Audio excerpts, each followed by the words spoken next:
এহাল স্বামী স্ত্ৰীৰ মাজত কিমান ভালপোৱাৰ প্ৰয়োজন আচলতে কিমান ভালপোৱা হ'লে নিজৰ প্ৰাণকো ত্যাগ দিবলৈ কুণ্ঠাবোধ নকৰে।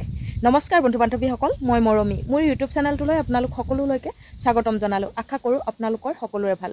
বৰ্তমান মোৰো ভালেই বাৰু। হয়, ইতিমধ্যে ছ'চিয়েল মিডিয়াত চৰ্চিত হৈ থকা এটা প্ৰেম কাহিনী আপোনালোকৰ আগত ক'বলৈ গৈছোঁ। এই প্ৰেম কাহিনীটো অলপমান বিখ্যাত, কাৰণ এই প্ৰেম কাহিনীটোৱে আমাৰ সকলো মানুহকে শিকাই থৈ গৈছে যে এহাল স্বামী স্ত্ৰীৰ মাজত কিমান ভালপোৱা থাকে।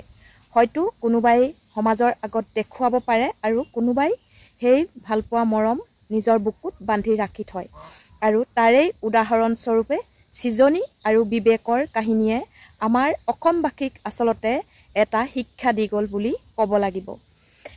বিবেক আৰু সৃজনী বিবাহ পাশত আবদ্ধ হৈছিল 4 বছৰমান পূৰ্বে, আৰু 3 বছৰ বিবাহ পাশত আবদ্ধ হোৱা 3 বছৰ পাছত তেওঁলোকৰ সংসাৰলৈ এটা দুখবৰ আহিল।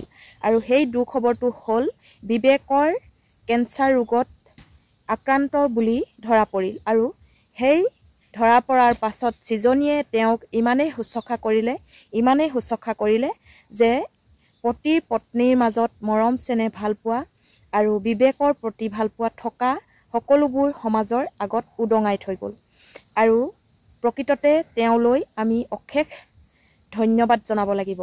তেওঁ এগৰাকী মহিলা হৈ নিজৰ পুত্ৰক যেনেকৈ লালন পালন কৰে বা কন্যাক যেনেকৈ লালন পালন কৰে, ঠিক বিবেকক সেইদৰে লালন পালন কৰি কোচত শুৱাই তেওঁ শুশ্ৰূষা কৰি যিমান পাৰে সিমান তেওঁক ভাল কৰাৰ চেষ্টা কৰিছিল। কিন্তু ভগৱানেও সহ্য নকৰিল তেওঁলোকৰ মৰম চেনেহ দেখি। তেওঁলোকৰ মাজত ইমানেই মৰম চেনেহ আছিল যেন সেই ভগৱানেই তেওঁলোকক সহ্য নকৰিল। আৰু অৱশেষত বৃহস্পতিবাৰে তেওঁক এই পৃথিৱীৰ পৰা চিৰবিদায় লোৱালে নিষ্ঠুৰ নিয়তিয়ে। আৰু তাৰেই সাক্ষী হৈ ৰ'ল সৃজনী। আৰু আচলতে ক'বলৈ হ'লে দুখ লগাৰ কাহিনী। তেওঁ যিমান পাৰে সিমান চেষ্টা কৰিছিল আৰু যিমান পাৰে সিমান শুশ্ৰূষা কৰিলে, কিন্তু পত্নী হৈ স্বামী শুশ্ৰূষা কৰাটো কৰ্তব্য, কিন্তু তেওঁ কৰ্তব্য বুলি ভবা নাছিল আৰু কৰ্তব্যতকৈও অধিক তেওঁ শুশ্ৰূষা কৰিল। কিন্তু সেই ভিডিঅ'সমূহ পোনপ্ৰথমৰ পৰাই তেওঁ ছ'চিয়েল মিডিয়াত ভাইৰেল হৈ আছিল।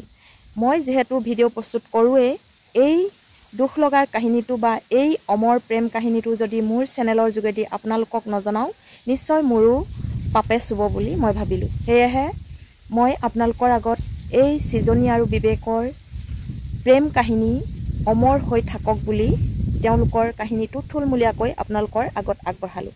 আৰু যদি ভাল লাগে তেন্তে লাইক, কমেণ্ট আৰু শ্বেয়াৰ কৰিবলৈ নাপাহৰিব।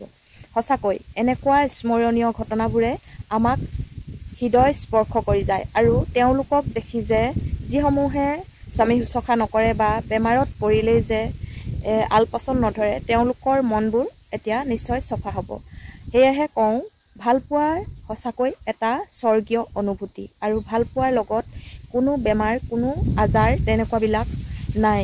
যাক ভাল পায় মনে প্ৰাণে সঁচাকৈ ভাল পায়। আৰু সেয়েহে সৃজনীয়ে অসমবাসীক প্ৰমাণ কৰি দেখুৱাই থৈ গ'ল যে বিবেকৰ প্ৰতি তেওঁ ভালপোৱাৰ কিমান আছিল। আৰু অৱশেষত সৃজনী হাৰি গ'ল আৰু কেঞ্চাৰ ৰোগত আক্ৰান্ত হৈ নিয়তিয়ে বিবেকক এই পৃথিৱীৰ পৰা বিদায় দিলে। আৰু শেষত তেওঁ আত্মাৰ সদ্গতি কামনা কৰি মোৰ ভিডিঅ'টো ইমানতে সামৰণি মাৰিছোঁ।